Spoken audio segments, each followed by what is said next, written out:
మీరు అందరూ నా బంధువులు, రక్త సంబంధం. మీతో మాట్లాడితే నాకు చాలా సంతోషం. మీరు అందరూ సైకిల్ చిన్ననికి ఓటు చేయండి. நம்முடைய చంద్రబాబు నాయుడు గారు గెలిపించండి. చంద్రబాబు నాయుడు గారిని ముఖ్యమంత్రి చెయ్యండి. நல்லா இருக்கீங்களா? அனைவருக்கும் வணக்கம். குப்பம் தொகுதியில் நடைபெறுகின்ற இந்த தேர்தல் பிரச்சார கூட்டத்திற்கு வருகை தந்து இந்த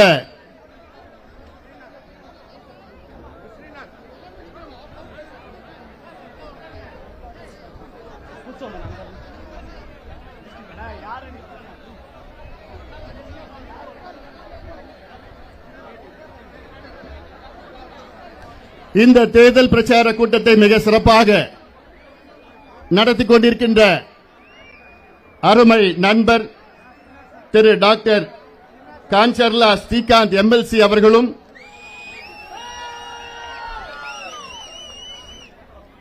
சித்தூர் நாடாளுமன்ற தொகுதியின் வேட்பாளர் மரியாதைக்குரிய திரு டி பிரசாத் ராவ் அவர்களும்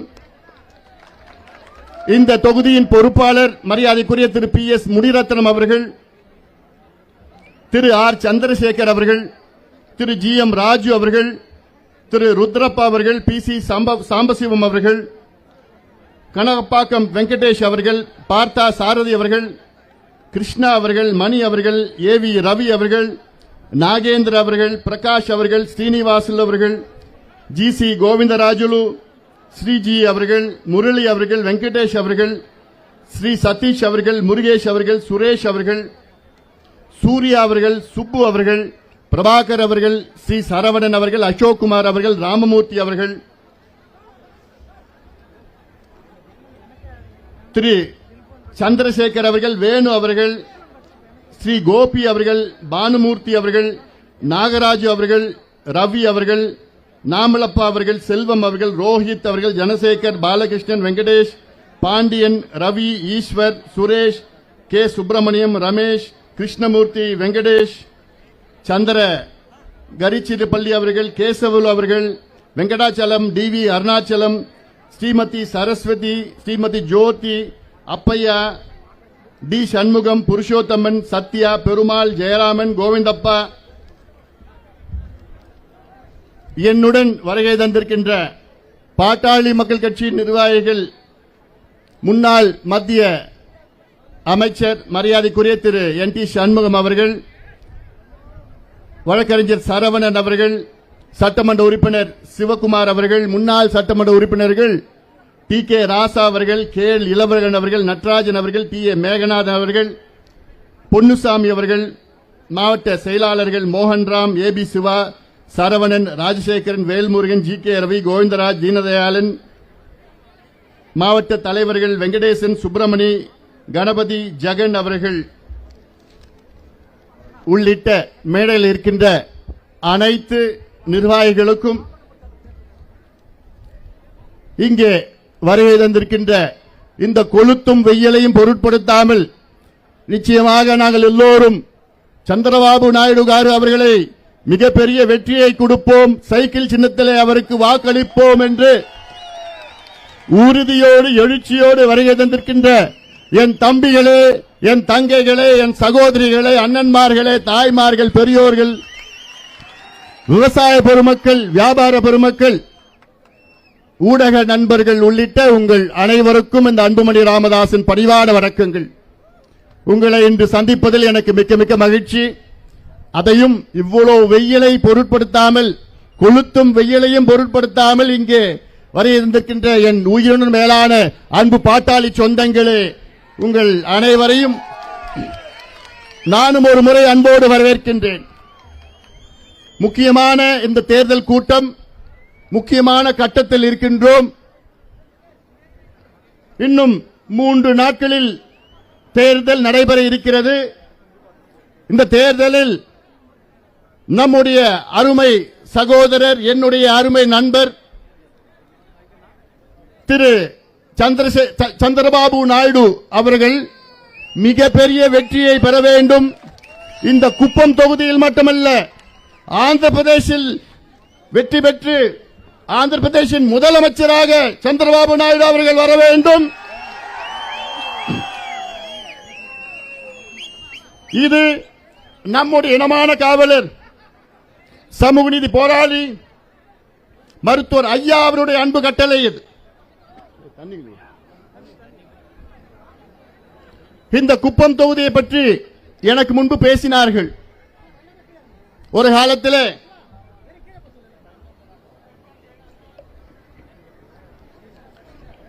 இந்த தொகுதி எல்லாம் ஒரு பனிஷ்மெண்ட் போஸ்டாக, அதாவது தமிழ்நாட்டில் ராமநாதபுரம் அங்கே பனிஷ்மெண்ட் போஸ்ட் சொல்வார்கள். ஏதாவது ஒரு அதிகாரி சரியான முறையில் செயல்படவில்லை என்றால் தமிழ்நாட்டிலே ராமநாதபுரத்திற்கு நாங்கள் டிரான்ஸ்பர் செய்வோம் என்று சொல்வார்கள். அந்த அளவுக்கு ராமநாதபுரம் என்றால் தண்ணி இல்லா காடு, மிக மோசமான பகுதி, விவசாயம் கிடையாது, தொழில் கிடையாது, வேலை வாய்ப்பு கிடையாது, அது போன்ற பகுதி குப்பம் தொகுதியாக இருந்தது. 1985 பிறகு சந்திரபாபு நாயுடு காரு அவர்கள் இந்த தொகுதியின் வந்து போட்டியிட்ட நேரத்திலே தான் இந்த தொகுதிக்கு, இந்த பகுதிக்கு வளர்ச்சி வந்து அடைந்திருக்கிறது. இந்த தொகுதியிலே இன்று சந்திரபாபு நாயுடு காரு அவர்களால் மருத்துவ கல்லூரி வந்திருக்கிறது, பொறியியல் கல்லூரி வந்திருக்கிறது, பாலிடெக்னிக் வந்திருக்கிறது, திராவிட பல்கலைக்கழகம் வந்திருக்கிறது, மருத்துவமனைகள் எல்லாம் மேம்பட்டு ஒவ்வொரு கிராமத்திலும் சாலைகள் வந்திருக்கிறது. இந்த காரணம் எல்லாம் அதை நீங்கள் சிந்தித்து பார்க்க வேண்டும், நினைத்து பார்க்க வேண்டும். சந்திரபாபு நாயுடு காரு அவர்களால் தான். நீங்கள் எல்லாம் விவசாயிகள், நாம் எல்லாம் விவசாயிகள், பாட்டாளிகள் என்று சொன்னாலே விவசாயிகள். அப்படிப்பட்ட விவசாயிகளுக்கு இஸ்ரேல் நாட்டில் சென்று அங்கே இருக்கின்ற தொழில்நுட்பத்தை கொண்டு வந்து உங்களுக்கு எல்லாம் பல திட்டங்களை கொடுத்து வருகின்றார் சந்திரபாபு நாயுடு காரு அவர்கள். என்னுடைய ஆசை, சந்திரபாபு நாயுடு காரு அவர்கள் குறைந்தது 1 லட்சம் வாக்குகள் வித்தியாசத்திலே அவர் வெற்றி பெற வேண்டும். இது ஏதோ ஒரு சமுதாயம் சார்ந்த பிரச்சனை கிடையாது. அனைத்து சமுதாயங்களும் சேர்ந்து சந்திரபாபு நாயுடு காரு அவர்களை உங்களுடைய சட்டமன்ற உறுப்பினராக மட்டுமல்ல, உங்களுடைய முதலமைச்சராக தேர்வு செய்ய வேண்டும், உங்களுடைய முதலமைச்சராக வர வேண்டும். எதற்கு இதை நான் சொல்கின்றேன் தெரியுமா? கடந்த கால வரலாறு என்று சொன்னால், வெள்ளையர்கள் தமிழ்நாட்டை ஆட்சி செய்கின்ற காலம், தமிழ்நாடு இந்தியாவை ஆட்சி செய்கின்ற காலத்திலே, அப்பொழுது இது மெட்ராஸ் மாகாணம், சென்னை மெட்ராஸ் பிரசிடென்சியாக இருந்தது. மெட்ராஸ் பிரசிடென்சி என்றால் ஹைதராபாத்திற்கு தெற்கே, பிறகு மைசூர் ராஜ்யம் அது இல்லாமல், கேரளாவிலே திரவங்கோர் ராஜ்யம் அது இல்லாமல் மற்ற பகுதியெல்லாம் மெட்ராஸ் மாகாணமாக, சென்னை மெட்ராஸ் பிரசிடென்சியாக இருந்தது. அதன் பிறகுதான் சுதந்திரம் கிடைத்து 1950 மெட்ராஸ் மாநிலமாக மாறியது, மெட்ராஸ் ஸ்டேட்டாக மாறியது. அதன் பிறகு 1953 தான் ஆந்திர பிரதேசம் என்று உருவாக்கப்பட்டு 1956 தான் ஒருங்கிணைந்த ஆந்திர பிரதேசம், அதாவது ஹைதராபாத் ஸ்டேட், ஹைதராபாத் மாநிலத்தை உட்பட்டு ஒருங்கிணைந்த ஆந்திர பிரதேசமாக 1956 தான் உருவாக்கப்பட்டது. இந்த வரலாறுல ஏன் சொல்றேன்னா, அன்றிலிருந்து சந்திரபாபு நாயுடு அவர்கள் ஒருங்கிணைந்த ஆந்திராவின் முதலமைச்சராக வருவதற்கு முன்பாக ஆந்திர பிரதேசில் வாழ்கின்ற மக்கள், உங்களுக்கு என்ன தேவை இருந்தாலும் நீங்கள் சென்னைக்கு செல்ல வேண்டும். உங்களுக்கு படிக்க வேணுமா சென்னைக்கு போகணும், கல்லூரி வேணுமா சென்னைக்கு போகணும், மருத்துவமா சென்னைக்கு போகணும், ஏன் சினிமா எடுக்கணுமா சென்னைக்கு போகணும். அப்படிப்பட்ட ஒரு நிலை ஆந்திர பிரதேசில் இருந்தது. எப்போ சந்திரபாபு நாயுடு காரு அவர்கள் ஆந்திராவின் முதலமைச்சராக வருவதற்கு முன்பாக எந்த வேலையினாலும் சென்னைக்கு தான் போகணும். ஆனால் இன்று அத்தனையும் மாற்றி அமைத்தவர் நம்முடைய சந்திரபாபு நாயுடு காரு அவர்கள் தான். இன்னைக்கு எல்லாமே ஆந்திராவில் இருக்கிறது. அது இல்லாமல் இவர் ஒருங்கிணைந்த ஆந்திராவின் முதலமைச்சராக இருந்த நேரத்திலே மிகப்பெரிய வளர்ச்சியை கொண்டு வந்தார். இன்னைக்கு பாத்தீங்கன்னா சென்னையிலிருந்து ஆந்திரா, குறிப்பாக இதற்கு முன்பு ஒருங்கிணைந்த ஆந்திரா ஹைதராபாத்திற்கு செல்கின்ற நிலை, அதை உருவாக்கியது யாரு? நம்முடைய சந்திரபாபு நாயுடு காரு அவர்கள் தான். அதனால்தான் நான் சொல்கின்றேன், அவர் மீண்டும் ஆந்திராவின் முதலமைச்சராக வர வேண்டும். வந்தால்தான் உங்களுக்கு முன்னேற்றம் கிடைக்கும். இது ஏதோ இந்த சமுதாயம் மட்டும் கிடையாது. இது ஏதோ ஒரு சமுதாய பிரச்சனை இல்லை. இது ஒட்டுமொத்தமாக பின்தங்கிய மக்களுடைய வளர்ச்சி. இது சந்திரபாபு நாயுடு அவர்கள் மீண்டும் ஆட்சிக்கு வந்த பிறகு பின்தங்கிய சமுதாயத்திற்கு பாதுகாப்பு சட்டத்தை கொண்டு வர இருக்கின்றார்கள். இதெல்லாம் நீங்க சிந்தித்து பார்க்க வேண்டும்.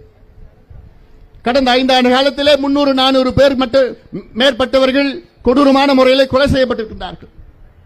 இந்த பாதுகாப்பு சட்டம் வந்த பிறகு கிட்டத்தட்ட உங்களுக்கு 1.5 லட்சம் கோடி ரூபாயிலே அடுத்த 5 ஆண்டு காலம் பிற்படுத்தப்பட்ட சமுதாயங்களுக்கு திட்டங்களை கொடுக்க இருக்கின்றார் சந்திரபாபு நாயுடு அவர்கள். அதனால்தான் நான் சொல்கிறேன், ஏதோ இது வன்னிக்குல அக்னிக்குல சம்புக்குல பிரச்சனை கிடையாது. இதெல்லாம் ஒட்டுமொத்தமாக பின்தங்கிய சமுதாயங்களுடைய பிரச்சனை, விவசாயிகளுடைய பிரச்சனை. சந்திரபாபு நாயுடு அவர்கள் ஆட்சிக்கு வந்த பிறகு விவசாயிகளுடைய நீர் பாசன திட்டங்களுக்கு கிட்டத்தட்ட 90 விழுக்காடு மானியத்தை கொடுக்கின்றார்கள். 90 விழுக்காடு மானியம். சொட்டு நீர் பாசனம் 90 விழுக்காடு. உங்களுக்கு நீங்க மாடு வாங்கணும்னா 50 விழுக்காடு பணம் அரசாங்கமே கொடுத்துரும் உங்களுக்கு. ஏன்னா இந்த பகுதியில் விவசாயத்தை சார்ந்த குறிப்பாக பெண்கள் எல்லாம் இந்த ஆடு மாடுகளை வைத்து அதில் ஏதோ கொஞ்சம் வரவு இருக்கிறது. இதையெல்லாம் உங்களுடைய வாழ்க்கையை மாற்ற வேண்டும், வாழ்க்கை திறனை மாற்ற வேண்டும். அதற்கு நீங்கள் எல்லோரும் தெலுங்கு தேச கட்சிக்கு நீங்கள் எல்லாம் வாய்ப்பு அளிக்க வேண்டும். இந்த குப்பம் தொகுதியில் மட்டுமில்லை, ஒட்டுமொத்த ஆந்திராவில் நான் சொல்கின்றேன், தேசிய ஜனநாயக கூட்டணிக்கு வாக்களியுங்கள். இது நானும் ஏன் இதை சொல்றேன், எனக்கு சந்திரபாபு நாயுடு அவர்கள் எனக்கு மிக நெருங்கிய நண்பர். சந்திரபாபு நாயுடு மட்டுமல்ல, இந்தியாவின் பிரதமர் மரியாதைக்குரிய திரு நரேந்திர மோடி அவர்களும் எனக்கு நெருங்கிய நண்பர். தமிழ்நாட்டிலே பாட்டாளிமல் கட்சி தேசிய ஜனநாயக கூட்டணியிலே இந்த தேர்தலில் போட்டியிடுகிறது. பிரதமர் நரேந்திர மோடி அவர்களை என்னைக்கு நேரில் போய் நான் சந்திக்கலாம். சந்திரபாபு நாயுடு அவர்களை தொலைபேசியில் என்னைக்கு நான் பேசலாம், சந்திக்கலாம். அப்படி அவர்களை நீங்கள் தேர்வு செய்தவுடன் இந்த குப்பம் தொகுதி மட்டுமில்ல, என்னுடைய நோக்கம், என்னுடைய ஆசை, வன்னி குலத்திற்கு தனியாக உள் இடஒதுக்கீடு வழங்க வேண்டும் என்ற கோரிக்கை நான் சந்திரபாபு நாயுடு காரிடம் நான் முன்வைப்பேன். அது வைக்கலாமா? வைக்கலாமா? வேணுமா? அவ்வளவுதான். நான் வாங்கி தரேன் உங்களுக்கு.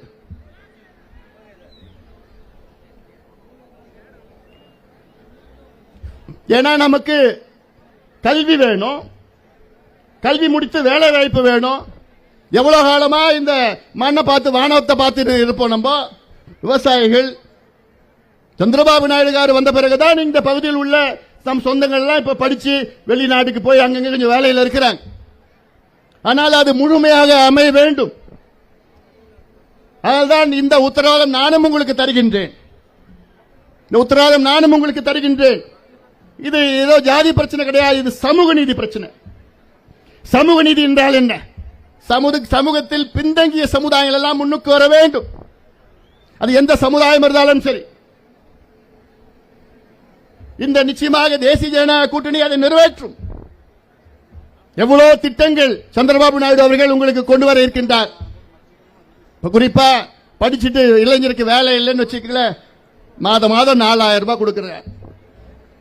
பெண்களுக்கு பல திட்டங்கள், அதுவும் குறிப்பாக சுய உதவி குழுக்கள் பெண்களுக்கு கிட்டத்தட்ட 10 லட்சம் ரூபாய் வட்டி இல்லா கடன், வட்டியே கிடையாது. அது மட்டுமல்ல, மாதாந்திரம் உங்களுக்கு பெண்களுக்கு 19 வயதிலிருந்து 59 வயதில் உள்ள அத்துணை பெண்களுக்கும் மாதம் எவ்வளவு கிடைக்க போகுது? நல்லா தெரிஞ்சு வச்சிருக்கீங்க, 1500 ரூபாய் உங்க வீட்டுக்கு போயிடும். அவ்வளவுதான். மாசத்துக்கு 3 கேஸ் சிலிண்டர் இலவசமா கிடைக்க போகுது. விவசாயிகளுக்கு 20,000 ரூபாய் மானியம், 20,000 ரூபாய் ஆண்டுக்கு மானியம் விவசாயிகளுக்கு. ஏன்னா நம்ம எல்லாம் விவசாயிகள். இப்படி பல திட்டங்கள் சந்திரபாபு நாயுடு அவர்கள் கொண்டு வர இருக்கின்றார். அதெல்லாம் திட்டங்கள், அரசு திட்டங்கள். ஆனா மீண்டும் நீங்கள் சிந்திக்க இருக்கிறது என்ன? நமக்கு உள் இடஒதுக்கீடு வேண்டும். உள் இடஒதுக்கீடு வந்தால் உங்களுக்கு வேலை வாய்ப்பு, கல்வி, வேலை வாய்ப்பு, முன்னேற்றம் உங்களுக்கு கிடைக்கும். அது சந்திரபாபு நாயுடு அவர்களால் மட்டும்தான் கொடுக்க முடியும். அதை கொடுக்க வைப்பான் இந்த அன்புமணி ராமதாஸ் நிச்சயமாக அதை நான் உங்களுக்கு உறுதி கொடுக்கின்றேன். முன்னேற்றம் வேண்டும். இந்த தொகுதி வறட்சி தொகுதி. கிருஷ்ணா ஆற்றிலிருந்து தண்ணி கொண்டு வர திட்டத்தை சந்திரபாபு நாயுடு அவர்கள் தொடங்கி வைத்தார். ஆனால் கடந்த 5 ஆண்டு காலம் தண்ணி வரல. மீண்டும் அவர்களை நீங்கள் தேர்வு செய்து முதலமைச்சராக்கிய பிறகு நிச்சயமாக தண்ணி வரும். இந்த திட்டம் மட்டும் கிடையாது. ஏன் நான் இதை சொல்றேன்னா, என்னுடைய திட்டம் அதோட பெரிய திட்டம், கோதாவரி காவிரி இணைப்பு திட்டம். இந்த திட்டத்தை நம்முடைய பாரத பிரதமர் நரேந்திர மோடி அவர்களால் தான் மட்டும் கொண்டு வர முடியும். இந்த திட்டத்தை, இந்த திட்டம் என்ன திட்டம் தெரியுமா? கோதாவரி ஆத்துல ஆண்டுதோறும் 3200 டிஎம்சி தண்ணி கடல்ல வீணா கலக்குது. அதுல 1200 டிஎம்சி தண்ணியை நீரேற்று மூலமாக கொண்டு வந்து கிருஷ்ணாவில் இணைத்து, பிறகு பெண்ணையாத்துல இணைத்து, பிறகு காவிரியில் இணைக்கின்ற திட்டம் தான் கோதாவரி காவிரி இணைப்பு திட்டம். இது சம்பந்தமா நான் நம்முடைய பிரதமர் நரேந்திர மோடியிடம் பல முறை நேரிலே சந்தித்து வலியுறுத்தி அழுத்தம் கொடுத்திருக்கின்றோம். அவரும் உறுதி கொடுத்திருக்கின்றார். அதில் ஒரு சில சிக்கல்கள், என்ன சிக்கல்கள் எல்லாம், இதெல்லாம் இது பல மாநில சார்ந்த பிரச்சனைகள். பல மாநிலம்னா என்ன, கர்நாடகா இதுல சார்ந்தது, மகாராஷ்டிரா சார்ந்தது, மத்திய பிரதேச சார்ந்தது, சத்தீஸ்கர் சார்ந்தது, ஒரிசா சார்ந்தது. இந்த மாநிலங்கள் எல்லாம் சார்ந்த பிரச்சனைகள். இது இல்லாமல் ஆந்திரா, தெலுங்கானா. ஆனால் இந்த திட்டம் உறுதியாக நிறைவேற்றப்படும். இது எனக்கும் ஆதங்கம். ஏன்னா தமிழ்நாட்டுக்கு 200 டிஎம்சி கிடைக்கும், ஆந்திராவுக்கு 500 டிஎம்சி, தெலுங்கானாவுக்கு 500 டிஎம்சி, தமிழ்நாட்டுக்கு 200 டிஎம்சி. 1200 டிஎம்சி தண்ணி கடல்ல போற தண்ணிய இங்க திருப்பி விடணும். அப்படி கிருஷ்ணாவில் அந்த தண்ணி கிடைச்சா குப்பத்துக்கு தான் முதல்ல இந்த தண்ணி உங்களுக்கு கிடைக்கும். விவசாயம் செழிக்கும். இந்த குப்பம் மட்டுமே இல்லை, சித்தூர் மாவட்டமே பெரிய அளவில் முன்னேற்றம் அடையும். இந்த நீர் மேலாண்மை சம்பந்தமாக இதெல்லாம் நீங்கள் சிந்திக்க வேண்டும். ஏன்னா எனக்கு ரொம்ப பிடிச்சது அதுதான் விவசாயமோ. ஏன்னா விவசாயிகள் என்னுடைய கடவுளா பார்க்கிறேன். எங்க அப்பா அம்மாவுக்கு பிறகு என்னுடைய கடவுள் யாரு? விவசாயிகள். அவங்க சந்தோஷமா இருந்தாதான் நான் சந்தோஷமா இருக்க முடியும். அதனால இது போன்ற திட்டங்கள் எல்லாம் வர வேண்டும் என்றால், ஏன்னா இப்ப தேசிய ஜனநாயக கூட்டணி, இந்தியாவுடைய அடுத்த பிரதமர் முடிவாகிவிட்டது. இந்தியாவுடைய அடுத்த பிரதமர் முடிவு செஞ்சாச்சு. எல்லாம் மக்கள் முடிவு செஞ்சுட்டாங்க. யாரு? நம்முடைய நரேந்திர மோடி அவர்கள் தான். அப்போ நரேந்திர மோடி அவர்கள் பிரதமராக வர இருக்கின்றார். இங்கே ஆந்திராவில் சந்திரபாபு நாயுடு வந்தால்தான் உங்களுக்கு மத்தியிலும் நம்ம ஆட்சி, மாநிலத்திலும் நம்ம ஆட்சி. அப்பதான் நமக்கு திட்டம் கிடைக்கும். இல்லனா இங்க பிரச்சனை வரும். என்ன பிரச்சனை? ஒரு உதாரணம் நான் சொல்றேன். தமிழ்நாட்டில் எடுத்துக்க. தமிழ்நாட்டில் அங்க திமுக ஆட்சி நடக்குது. திமுக ஆட்சி நடக்கிறதுனால திமுகவும் மத்தியில் இருக்கின்ற பிஜேபி ஆட்சியும் அப்படியே சண்டை போட்டுக்கிறாங்க. எதுக்கெடுத்தாலும் சண்டை போட்டுக்கிறாங்க. சண்டை போடுறதுனால என்ன நடக்கு தெரியுமா? தமிழ்நாட்டில் திட்டங்களே மத்தியிலிருந்து வரது கிடையாது, எதுவும் கிடைக்கிறது இல்லை, நிதியும் கிடைக்கிறது கிடையாது. அதனால்தான் நான் சொல்றேன், தமிழ்நாடு போன்ற ஒரு நிலை ஆந்திராவுக்கு வரக்கூடாது. தமிழ்நாட்டில் அங்க போய் பார்த்தா அவ்வளோ மோசமா, ஒவ்வொரு பிரச்சனைக்கும் அங்க சண்டை. அதோட அணுகுமுறை தான் வேணும். வேற கட்சி நீ நடத்திட்டு இருக்காது வேற. உங்களுடைய அணுகுமுறை வேணும். அணுகுமுறை என்ன? தண்ணி கொஞ்சம் கொடுங்க, பிரச்சனை எல்லாம் தீர்த்து வைங்க, நிதி கொடுங்க, இதெல்லாம் நிச்சயமா நடக்கும். அது எப்படி நடக்கும்? ஆந்திராவுக்கு எப்படி நடக்கும்னா, சந்திரபாபு நாயுடு காரு அவர்கள் முதலமைச்சராக வந்தால்தான் ஆந்திரா மாநிலம் வளர்ச்சி பெறும், வளம் பெறும், வளர்ச்சி பெறும். நான் மீண்டும் சொல்வது, இது ஏதோ குப்பம் தொகுதிக்காக மட்டும் நான் சொல்லவில்லை, ஒட்டுமொத்த ஆந்திரா வளர்ச்சிக்காக நான் சொல்கின்றேன்.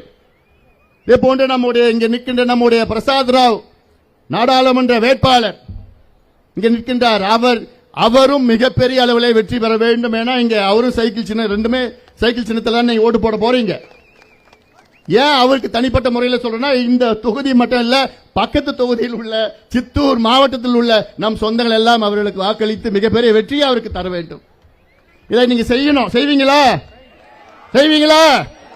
உறுதியா நீங்கள் செய்ய வேண்டும், உறுதியா செய்ய வேண்டும். ஏன்னா இதெல்லாம் காலத்தின் கட்டாயம். நமக்கு ஒரு மாற்றம் வேண்டும், காலத்தின் கட்டாயம். அதற்காகத்தான் இங்கே நான் வருகை தந்திருக்கின்றேன். நான் முன்னேற வேண்டும். முன்னேற்றம் என்றால் என்ன? கல்வி, வேலை வாய்ப்பு, இது இரண்டையும் உறுதியாக தெலுங்கு தேசம் தலைவர் மரியாதைக்குரிய திரு சந்திரபாபு நாயுடு கார் அவர்கள் உங்களுக்கு உறுதியாக கொடுப்பார்கள், உறுதியாக கொடுப்பார்கள். அதெல்லாம் இந்த செய்தியோடு நீங்கள் எல்லோரும் வீட்டுக்கு செல்ல வேண்டும். ஞாபகம் வச்சுங்க, உங்க சொந்தக்காரங்க, தெரிஞ்சவங்க, நண்பர்கள், தோழர்கள், அப்புறம் இளைஞர்கள், பெண்கள் எல்லார்கிட்டையும் சொல்லுங்க. எனக்கு என்னுடைய ஆசை என்ன? குப்பம் தொகுதியில சந்திரபாபு நாயுடு அவர்கள் குறைந்தது 1,00,000 வாக்குகள் வித்தியாசத்தில் வெற்றி பெற வேண்டும். அதே போன்று இந்த பக்கத்து தொகுதியில் எல்லாம், இந்த மாவட்டம், பக்கத்து மாவட்டம் தொகுதியில் எல்லாம் தேசிய ஜனநாயக கூட்டணி மிகப்பெரிய வெற்றியை பெற வேண்டும். வெற்றியை பெற்று சந்திரபாபு நாயுடு அவர்கள் மீண்டும் ஆந்திர பிரதேசின் முதலமைச்சராக வர வேண்டும். வருவார், அது உறுதியாக வருவார். வந்தால்தான் நமக்கு முன்னேற்றம் கிடைக்கும். இப்போ நான் உலகத்தில் பல நாடுகளுக்கு நான் போயிருக்கிறேன்.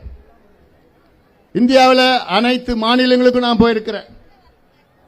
அனைத்து தலைவர்களும் என்று எனக்கு நல்லா தெரியும்.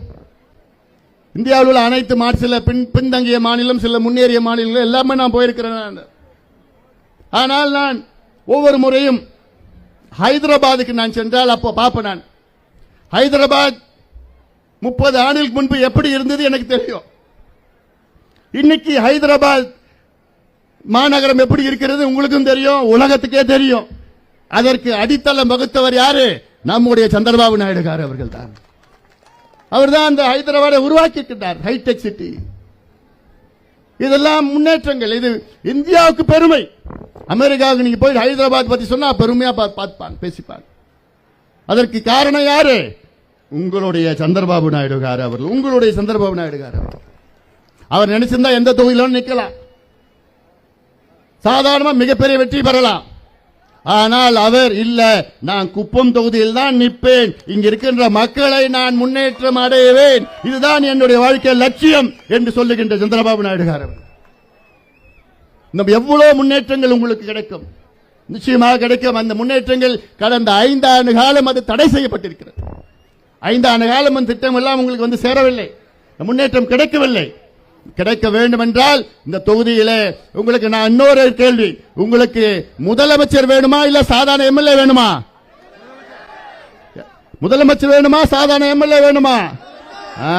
முதலமைச்சர் வேணும்னா சந்திரபாபு நாயுடு அவர்களை 1,00,000 வாக்குகள் வித்தியாசத்திலே அவர்களை நீங்கள் வெற்றி பெற வைக்க வேண்டும். அவருடைய வெற்றி முடிவாகிவிட்டது. இன்னும் எவ்வளவு மார்ஜின் தான் எனக்கு, 50,000 60,000 1,00,000 வாக்குகள் வித்தியாசத்திலே அவர் வெற்றி பெற்றால்தான் அது நமக்கு பெருமை, நமக்கு அழகு. ஆந்திர பிரதேசின் முதலமைச்சராக இருப்பவர் சந்திரபாபு நாயுடுக்கு, அதுக்கு அவருக்கு பெருமை. அது அதாவது மீண்டும் உங்களுக்கு சொல்லுகின்றேன், சந்திரபாபு நாயுடு மட்டுமில்லை, நானும் உங்களுக்கு உத்தரவாதம் அளிக்கின்றேன். இந்த தொகுதி, இந்த குப்பம் தொகுதி மட்டுமல்ல, இந்த பகுதியினுடைய வளர்ச்சி, நானும் அதில் இணைந்து உங்கள் பகுதிக்கு வளர்ச்சியை கொண்டு வர அதை நானும் என்னுடைய முயற்சியை நான் செய்வேன். அது என்னுடைய உறுதியாக நான் தருகின்றேன். ஆக இங்கு வந்திருக்கின்ற என்னுடைய சொந்தங்கள், பந்தங்கள் அத்தனை பேரும், பாட்டாளி சொந்தங்கள் அனைவரும் சேர்ந்து இந்த தேர்தல் நமக்கு மிக மிக முக்கியமான ஒரு தேர்தல், முக்கிய கட்டத்தில் இருக்கின்றோம். இந்த தேர்தலிலே நமக்கு நீங்கள் எல்லோரும் சேர்ந்து நம்முடைய சைக்கிள் சின்னத்திலே வாக்களித்து சந்திரபாபு நாயுடு அவர்களுக்கு மிகப்பெரிய வெற்றியை தாருங்கள். அதே போன்று நாடாளுமன்ற தொகுதியில் பிரசாத் ராவ் அவர்களுக்கு சைக்கிள் சின்னத்திலே மிகப்பெரிய வெற்றியை தர வேண்டும், தர வேண்டும், தர வேண்டும் என்று சொல்லி பாசத்தோடு நன்றியோடு விடைபெறுகின்றேன். நன்றி, வணக்கம்.